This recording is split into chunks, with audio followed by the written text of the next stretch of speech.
laban sa AI, this festival promotes AI with your AI category. Ano po yung mensaheng binibigay nito sa industriya? Yung iba nawawala ng trabaho dahil sa AI.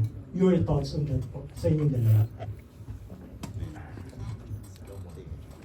Ayun, actually po, ang ano ko lang din yung tungkol sa AI. Kasi po, mangyayari na siya. Talagang dadating na po tayo sa point na, dadating na po tayo sa point na talagang baka pagdating ng panahon, puro AI po. Kahit po yung dati, di ba, nagsimula yung cinema sa film hanggang sa naging digital.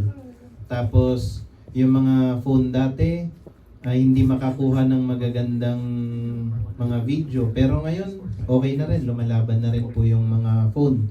So, talagang hindi na po siya maiwasan. Darating at darating talaga yung time na nandyan na po talaga yung AI. Siguro po, ang ano ko na lang dyan, at least po, nalaman natin na sa Sinigoma, unang nag-open yung AI category. They're like your thoughts on that.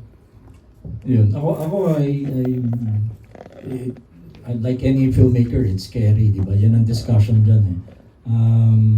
Ngayon, para kaya nga sabi ko, iniingatan namin yung pag-ano. I think ang important is to consider it a tool. So, kung magkaroon ng ganyang category, you cannot really judge yung mga submissions for cinematography or acting or ano. Wala, unfair yun eh. Ang i-judge mo dyan is concept, which is the prompting, no?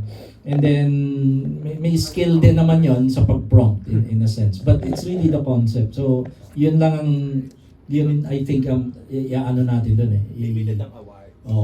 Ipupush natin at i-recognize natin. And that sends a message na nga na, ultimately, yun ang importante eh, yung konsepto pa rin eh. No?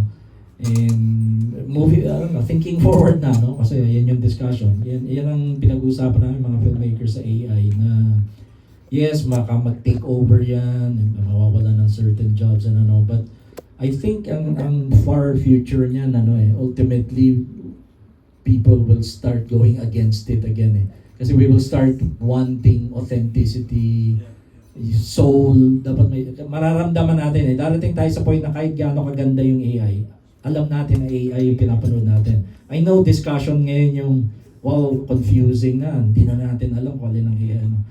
I think darating din tayo sa point na we're so sophisticated as thinkers na we can tell AI to eh, walang soul, walang ano. So hahanapin din natin uli yan sa future, di ba?